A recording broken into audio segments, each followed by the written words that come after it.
Для многих студентов Кустанайского государственного университета решился вопрос с жильем. Теперь учащимся, которые приехали издалека, не придется заниматься поиском квартир или комнаты.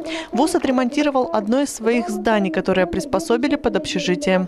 Один из студентов, Валерий Фатерин, приехал из Аркалыка. До этого снимал комнату за 15 тысяч тенге в месяц, и около 10 тысяч тенге у парня уходило на проезд. До этого я снимал квартиру в центре города, в районе старого общежития, так как я не успел на ближайшие квартиры в районе КЖБ, и мне пришлось ехать оттуда каждый раз на учебу, вставать за 1,5 часа, чтобы не опоздать.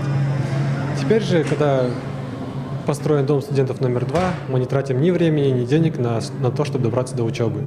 На ремонт общежития было затрачено более 160 миллионов тенге. На территории есть и спортивный комплекс, и библиотека, и сам университет расположен в 2 шагах.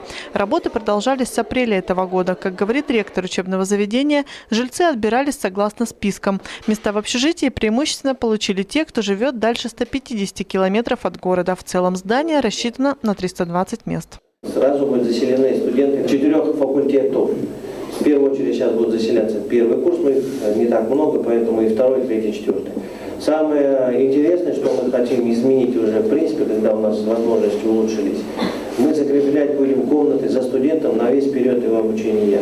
Сегодня в Кустанайской области 9 вузов, обеспеченность общежитиями около 60%. Совсем недавно для студентов Аркалыка было восстановлено здание под общежитие для студентов пединститута.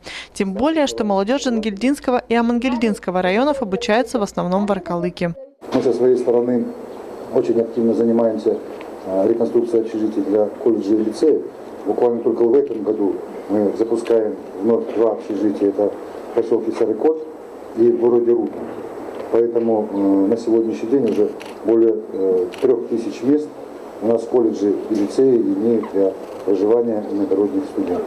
Также сегодня многие частные вузы вынуждены арендовать помещения, чтобы обеспечить своих студентов местом для проживания. Как отметил Серик Бектурганов, несмотря на реконструкцию общежитий, их нехватка все равно остается острым вопросом. Бауржан Ержанов, Надежда Кадыкина, РТН.